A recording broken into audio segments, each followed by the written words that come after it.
तो भाई हम अपनी नई अगली सीरीज स्टार्ट कर रहे हैं जिसके अंदर हम असर्शन और रीजंस को सॉल्व करना सीखेंगे। ठीक है, ये है तो आपकी सपोर्ट मटेरियल का ही नई वाली सपोर्ट मटेरियल 2023 से 24 की। आज की वीडियो में हम 1 से 10 तक के क्वेश्चंस की बात करेंगे। ठीक है, और देखेंगे किस तरह से उनको करा जाए और समझा जाए। समझेंगे कैसे वो भी देखेंगे। जैसे कि हमारे पास चीजें आती हैं। पहला ऑप्शन आता है ए ट्रू हो और आर भी ट्रू हो, और जो आर है वो एक्सप्लेन करे ए को, तब तो आपको ऑप्शन ए लगाना है। दूसरा ऑप्शन जो बी होता है वो होता है ए तो ट्रू हो, आर भी ट्रू हो, लेकिन आर एक्सप्लेन ना करे ए को। फिर है अगला पॉइंट सी, ए ट्रू हो और आर फॉल्स हो, तब तो कोई दिक्कत ही नहीं है बच्चों को, बच्चे फटाफट कर लेते हैं हमारे, है ना। फिर इसके बाद बात करते हैं डी पॉइंट की, ए फॉल्स है आर ट्रू है, तब भी कोई दिक्कत नहीं। ये दोनों ऑप्शन तो तुरंत पता चल जाते हैं भैया ये लगेंगे, लेकिन दिक्कत आती है बच्चों में ये। चलो करते हैं और समझेंगे कैसे।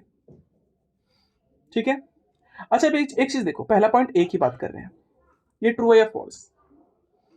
HCF इंटू LCM,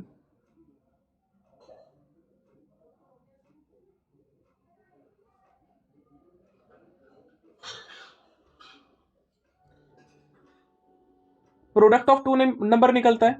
अगर मैं इसको उधर भेज दूं, मतलब देखो यहां पर अपॉन में ए क्रॉस बी तो लिखा है, HCF और LCM ही क्या होता है, वो दो नंबर्स का प्रोडक्ट निकलता है, A इंटू बी, है ना। ये फॉर्मूला होता है, और A इंटू बी नीचे भी है, तो कट के क्या आया, 1 आया, और 1 ही तो लिखा है, ये हो गया ट्रू। अब बी ऑप्शन जो है, अब देखो HCF into LCM is equal to A upon B, तो क्या हमने इसका यूज किया, हमने HCF into LCM is equal to A upon B, A into B लिखा था ना। और जब A इंटू बी लिखा था मतलब हमने इसका यूज करते हुए हमने इसको ट्रू किया था, मतलब ये भी ट्रू है। आर भी ट्रू है, और आर की वजह से हमने ए को यूज किया, आर की वजह से हमने ए को मतलब इसको यूज करते हुए ए को ट्रू किया, इसीलिए हम कह सकते हैं this is the correct explanation of A. So option number A is true. ठीक है, ओके, बढ़ते हैं अपने अगले क्वेश्चन पे। और इनको आपको पता ही होगा, ज्यादा टाइम नहीं देना क्योंकि एक एक नंबर के क्वेश्चंस आते हैं, लेकिन दिक्कत देते हैं, इसलिए हम इनको बता के चल रहे हैं। ठीक है, अगला है आपका इफ HCF, इसका HCF कितना है और LCM जो है इनका कितना है। ठीक है, ये आपको दे रखा है। अब आपसे बोला है, पहले चेक कर लेते हैं ट्रू है या फॉल्स है, पता चले यही ट्रू ना हो तो इसको देखने का मतलब ही क्या बनता है। 26 और 169, 2 से किया 13, 13 से किया, और 169 को 13 से किया, 13 से किया, तो 26 बराबर निकल गया 2 इंटू 13, और 169 बराबर निकल गया 130 मतलब 13 इंटू 13। तो HCF तो निकल गया भैया आपका इसका 13, और LCM क्या निकला 13 इंटू, जिनका मैचिंग नहीं होता वो सब नंबर लिखते हैं। ठीक है, मल्टीप्लाई करते हैं, देखते हैं कितना आता है। 13 इंटू 13 इंटू 2, 338। ठीक है, 338। तो भाई ये भी ट्रू है और ये भी ट्रू है, तो मतलब इतना तो पता चल गया कि ये ट्रू है। ओके, और आर क्या कहता है, HCF ऑफ दिस और LCM of this. HCF of A cross B मतलब HCF into LCM equal to A into B. क्या हमने इसका यूज किया, भाई करने के लिए हम इसको यूज कर सकते थे। अच्छा हाँ, एक्चुअली इसका यूज तो करना ही था, मैंने इसको देखा ही नहीं। यहाँ पर लिखा इफ, अगर HCF इतना है तो LCM ये होगा कि नहीं होगा, तो हमें इसे करने की जरूरत ही नहीं है, हम सीधे फॉर्मूला लगाते यही वाला। ठीक है, क्योंकि हमें पता होना चाहिए कि इसका यूज करते हुए हम इसको निकाल सकते हैं। ये फॉर्मूला आप लोगों ने पहली फर्स्ट एक्सरसाइज में पढ़ा होगा। HCF जो है आपका वो है 13, मान लो LCM हमें निकालना है, और वो दो नंबर कौन कौन से थे, वो थे एक 26 और एक था 169। ये मल्टीप्लाई का उधर गया तो डिवाइड का, इसको इससे डिवाइड किया तो 13, अब 13 का मल्टीप्लाई इंटू 26 से किया तो आया, तो ट्रू निकला। अब एक चीज तो हमने देखी कि भाई हमने इसका यूज करके इसको वेरीफाई किया यहां पर, और जब इसका यूज करके इसको वेरीफाई करते हैं और दोनों ही केस में ट्रू आता है तो ये ऑप्शन नंबर ए को करेक्ट करता है। क्लियर? ओके, अब बढ़ते हैं अगले क्वेश्चन पे, क्वेश्चन नंबर 3। बढ़ते अपने अगले क्वेश्चन पे, क्वेश्चन नंबर 3। अब देखते हैं 3 क्वेश्चन में क्या कहा जाता है। क्वेश्चन नंबर 3 में कहा जाता है, असर्शन दे रखा है HCF ऑफ टू को प्राइम नंबर इज 1।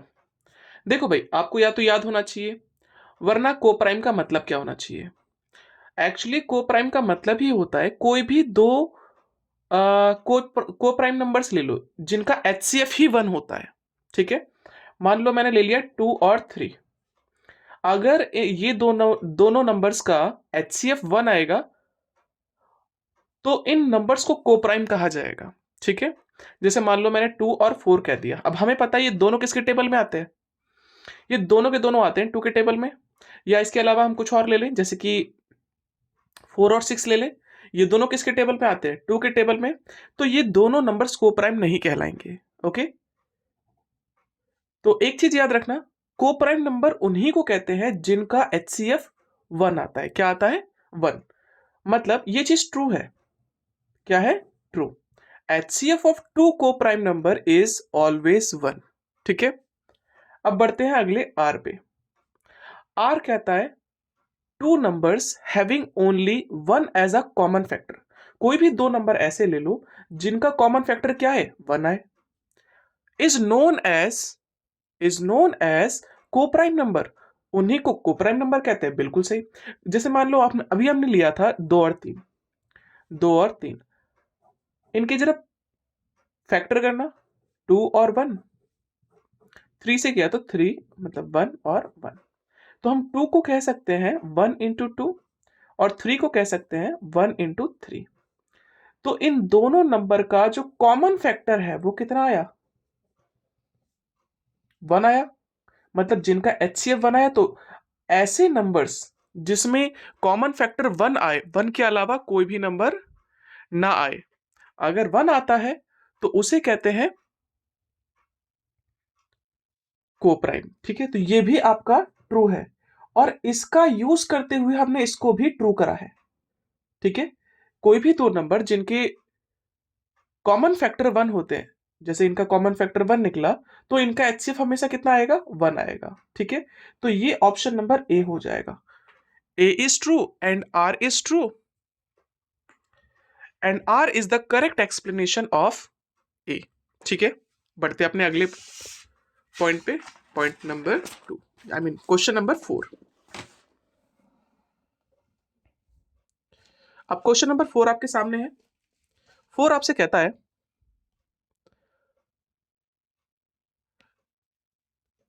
ए कहता है every composite number can be expressed as product of prime number. कोई भी नंबर हो कंपोजिट नंबर, जैसे मान लो मैंने कंपोजिट नंबर एग्जांपल के लिए ले लिया 4, या आप 6 ले सकते हो या 10 ले सकते हो या एनीथिंग, कोई भी नंबर ले सकते हो।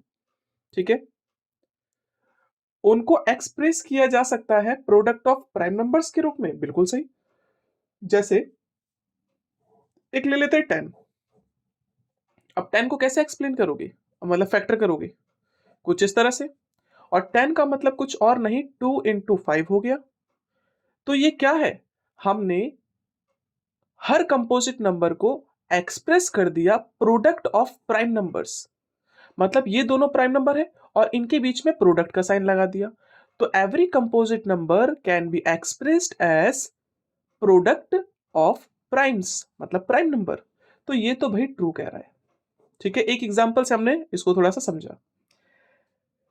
तो ए तो ट्रू हो गया। अब बात करते हैं आर की।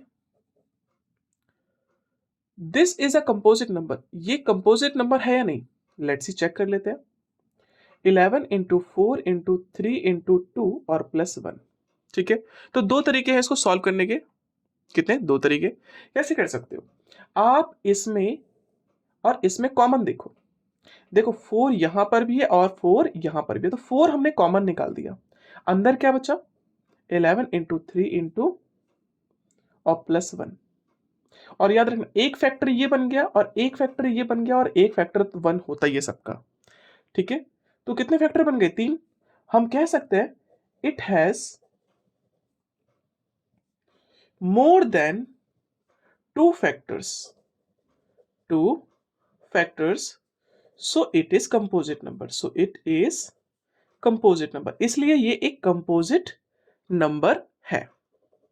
ठीक है, इसलिए ये एक कंपोजिट नंबर है। ओके, तो क्या इसने इसको एक्सप्लेन किया? नहीं, क्योंकि कंपोजिट नंबर को इसने हर जगह से प्राइम नंबर तो नहीं लिखा, क्योंकि 4 प्राइम नंबर नहीं होता। मतलब ये भी ट्रू है और ये भी ट्रू है, लेकिन इसने इसको मतलब आर ने एक्सप्लेन नहीं किया। आर की वजह से आप इसको प्रूव नहीं कर पा रहे हो, तो ये जो ऑप्शन हो जाएगा ये हो जाएगा बी। ठीक है, बढ़ते हैं अपने अगले क्वेश्चन पे, क्वेश्चन नंबर 5।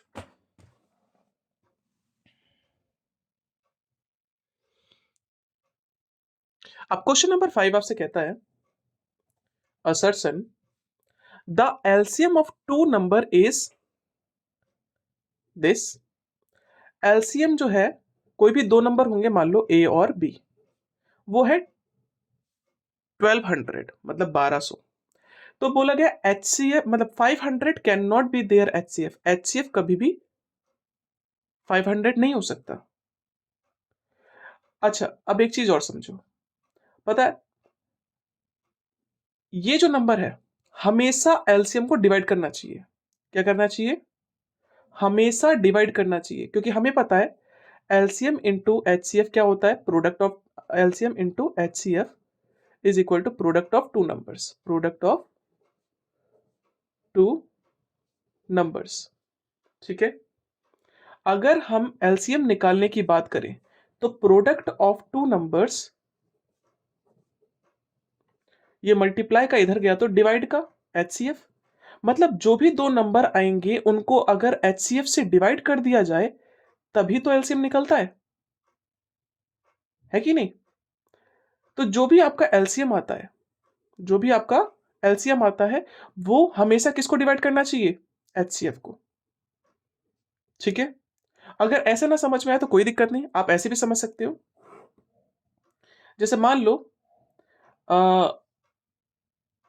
इसमें हम कैसे समझाएं? ऐसे समझो, जैसे मान लो मैंने लिखा यहां पर एक 8 लिखा और यहां लिखा 10। ठीक है, अगर आप इसका एचसीएफ निकालो 8 और 10 का, 8 का निकाला 4, यहां पर 2 और फिर 1, इसका निकाला तो 5। 8 is equal to 2 into 2 into 2। 10 is equal to 2 into 5। तो यहां पर एचसीएफ जो है कितना आ गया? 2 आ गया। और अगर मैं एलसीएम की बात करूं तो सबसे पहले जिनका पेयर बन जाता है उसको ले लिया करते हैं। ठीक है, जिनका पेयर बन जाता है उसको ले लेते हैं और बाकी जो नंबर बच जाते हैं उनको भी लेते हैं। ये भी लेंगे, ये भी लेंगे। अच्छा, इसको तो ले लिया, ये लिख दिया, ये छोड़ दिया अभी हमने। तो 2 2 जा 4 और 4 5 जा 2 2 जा 4 4 4 2 जा 8 और 8 5 जा 40। अब एक चीज तो समझ में आई कि यहां पर जो एचसीएफ आ रहा है और यहां पर जो एलसीएम आ रहा है, तो ये एलसीएम इससे डिवाइड हो पाएगा, है कि नहीं? तो यहां पर आप एक चीज समझ लेना कि जो एलसीएम होता है दो नंबर्स का, वो हमेशा ही डिवाइड हो जाएगा एचसीएफ से। ठीक है, हमेशा डिवाइड हो जाएगा एचसीएफ से।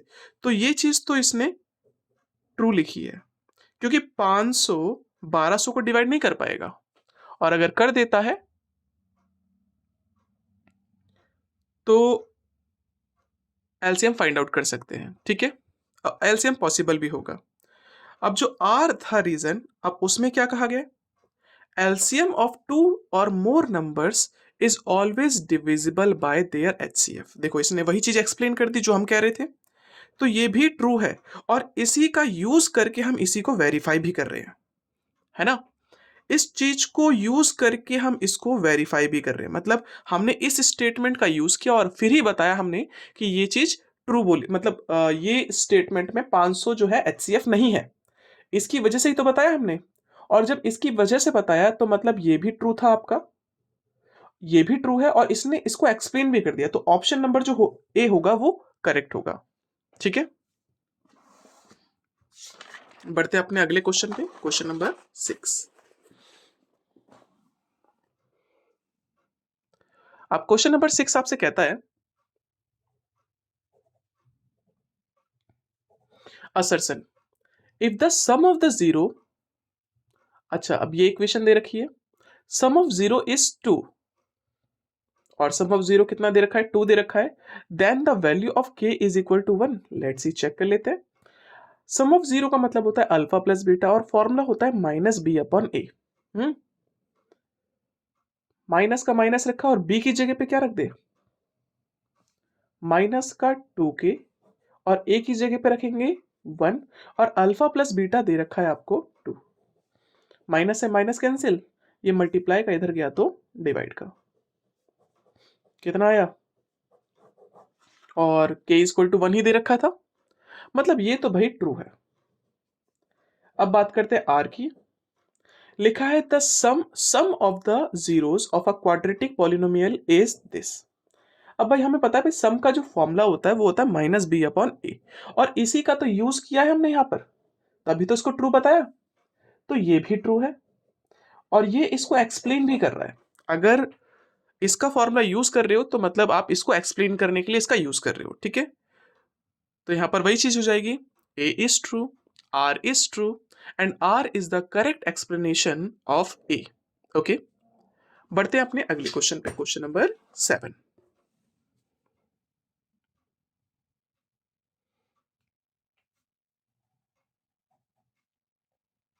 अगला है A, if the product of the zeros of the quadratic polynomial, ये एक पॉलिनोमियल दे रखी है, उसका प्रोडक्ट ऑफ जीरोस दे रखा है -10। ठीक है, प्रोडक्ट ऑफ जीरो का मतलब होता है अल्फा इंटू बीटा और फॉर्मूला होता है सी अपॉन ए। सी कितना है इसका 5k और ए कितना है, इसके बगल में कोई नंबर नहीं है तो 1। ठीक है, और अल्फा इंटू बीटा मतलब प्रोडक्ट कितना दे रखा था -10, ये 5 मल्टीप्लाई का इधर गया तो डिवाइड का, और डिवाइड कर दिया तो वैल्यू कितनी आई -2, और -2 ही दे रखा है k इक्वल टू, तो ये तो है भाई ट्रू। ओके, बढ़ते हैं अपने r की तरफ। अब r में बोला गया है sum of zeros of a quadratic polynomial is this. जो सम ऑफ जीरो होता है मतलब अल्फा प्लस बीटा, वो माइनस बी अपॉन ए होता है, भाई ये भी ट्रू है, लेकिन हमने इसका यूज तो नहीं किया ना यहाँ पर प्रूफ करने के लिए, तो ये ऑप्शन हो जाएगा बी। अगर इसका यूज किया होता मतलब सी अपॉन ए होता यहाँ पर, या यहाँ पर हम इसको बी माइनस बी अपॉन ए लिख देते तब ये ट्रू होता। ठीक है, और ऑप्शन नंबर ए हो जाता, अदरवाइज ये ऑप्शन कौन सा हो गया, बी। ए भी ट्रू है, बी भी ट्रू है, लेकिन बी ने एक्सप्लेन नहीं किया, मतलब आर ने एक्सप्लेन नहीं किया किसको, ए को। बढ़ते अपने अगले क्वेश्चन पे, क्वेश्चन नंबर है आपका 8। Assertion -1 and -4 are the zeros of the, ये कहता है -1 और -4 जो है वो जीरोस हैं किसके, इसके। अब दो तरीके हैं भाई, या तो पुट करके चेक कर लो या तो आप इक्वेशन बना दो। इक्वेशन बनाना ज्यादा बेटर रहेगा। इक्वेशन का फॉर्मूला होता है एक्स स्क्वायर माइनस ब्रैकेट में alpha plus beta plus bracket में अल्फा बीटा। यहां पर रखा एक्स स्क्वायर माइनस अल्फा की जगह पे रखा -1 प्लस बीटा की जगह पे रखा -4, एक्स यहां पर रखा -1 और यहां रखा -4। X square minus -1 minus minus plus minus होता है माइनस, और माइनस माइनस कैंसिल, 4 बन जा 4, और यहां पर हो गया माइनस का 5, थोड़ा सा और सॉल्व किया तो माइनस माइनस प्लस क्या यही इक्वेशन है? नहीं। तो ये तो हो गया भाई फॉल्स। ठीक है, क्या हो गया? फॉल्स। अब आपको ज्यादा दिमाग नहीं मारना, इसमें तो ऑप्शन आपको पहले ही दे रखा है। ए फॉल्स होगा तो ऑब्वियसली क्या होगा? अगर हम बात करें हमारे पास था, देखो दिखाते हैं हम आपको, ऑप्शन तो दिया रहता है ना पहले से ही। जब ए फॉल्स होता है तो ऑब्वियसली आर क्या होगा? ट्रू होगा, कोई और ऑप्शन देगा ही नहीं वो। ठीक है, या तो आपका आर फॉल्स हो जाएगा या तो आपका ए फॉल्स हो जाएगा। जब ए फॉल्स होगा तो आर 100% ट्रू होगा, आपको बिना सोचे समझे डी लिख देना है। लेकिन फिर भी हम उसको सॉल्व करेंगे और देखते हैं हमारा आंसर सही आता है कि नहीं। ठीक है, हमने बता दिया कि आपका आंसर क्या आना चाहिए? ट्रू आना चाहिए। अब देखते आर ट्रू आता है कि नहीं आता। ए रियल नंबर के is said to be zero of the polynomial if px और pk is equal to zero। मतलब k जो है जीरोस तब कहलाएगा जब वहां पर, मतलब x की जगह पर हमें क्या रखेंगे? k और इक्वल टू जीरो आ जाएगा। ठीक है, तो ये तो हो गया ट्रू। आप ये काम यहां पर भी कर सकते हैं। तो मैंने आपको बताया दो तरीके होंगे, आप या तो इक्वेशन बना लो या तो आप इसको पुट कर दो। पुट करने का मतलब क्या है? जैसे मान लो मैं एक करके दिखा देता हूं। ये माइनस का वन है, इस इक्वेशन में रख दो। रखने के बाद अगर आंसर जीरो आया तो फैक्टर है, जीरोस है, अदरवाइज नहीं है। देखो रख के दिखाते हैं। तो यहां याद रखना, ये वाला जो ऑप्शन था ये कौन सा था आपका? डी। तो डी तो आपका करेक्ट हो गया। ठीक है, फिर भी हम इसको दूसरे तरीके से दिखा रहे हैं। कैसे करोगे आप? एक्स स्क्वायर माइनस 3x और -4 है ना, हम पहला जीरोस रखते हैं।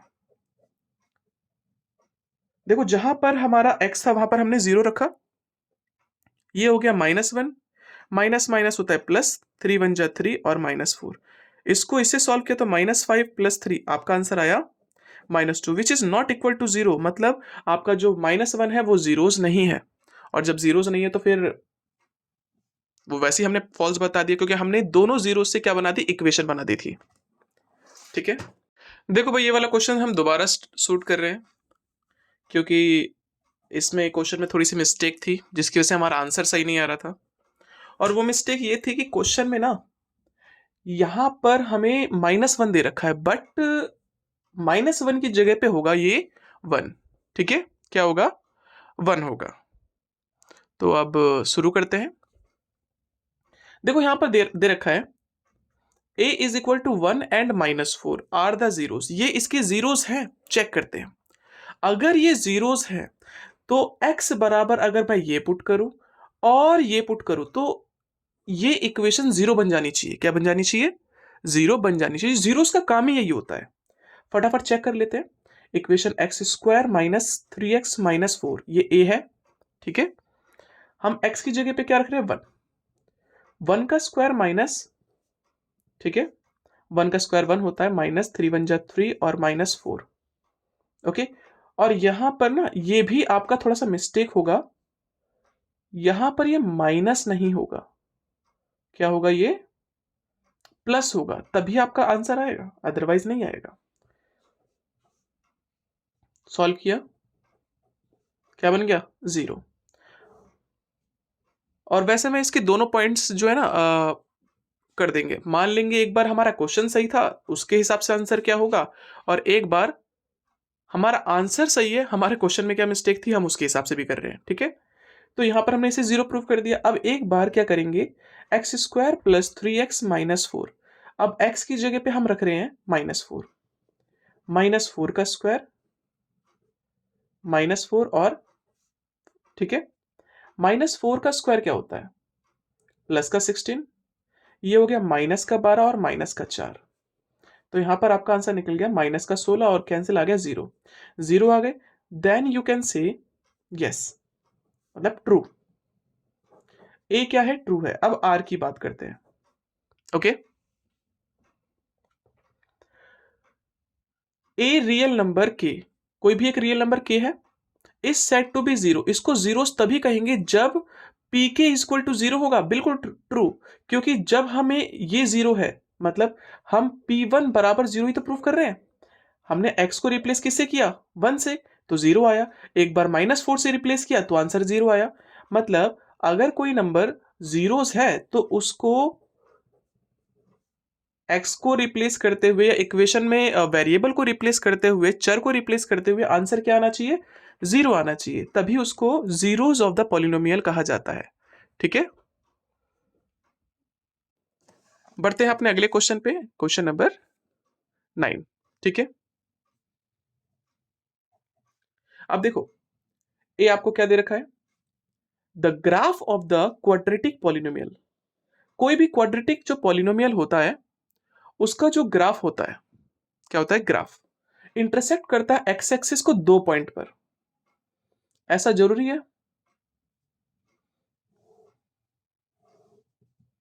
The graph of the quadratic polynomial px intersect x axis at 2 points. वैसे गलत नहीं कह रहा है, सही कह रहा है। जो ग्राफ होता है क्वाड्रेटिक पॉलिनोमियल, लेकिन वो जरूरी नहीं है कि वो कट करे 2 पॉइंट पे।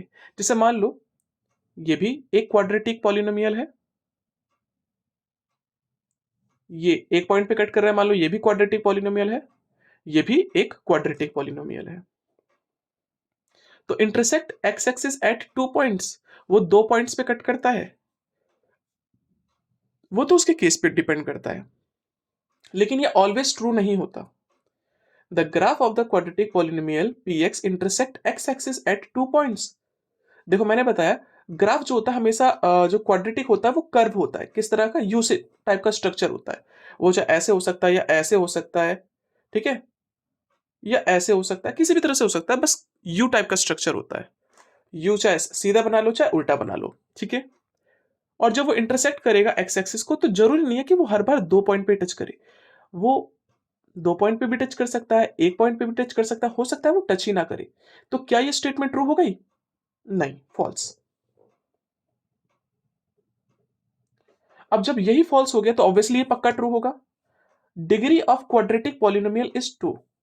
जो डिग्री होती है क्वाड्रेटिक की, क्वाड्रेटिक कहा ही तब जाता है जब जो वेरिएबल होता है, जो चर होता है, एक्स की पावर 2 होता है, जैसे मान लो लिख दिया मैंने एक्स स्क्वायर प्लस 5x+9।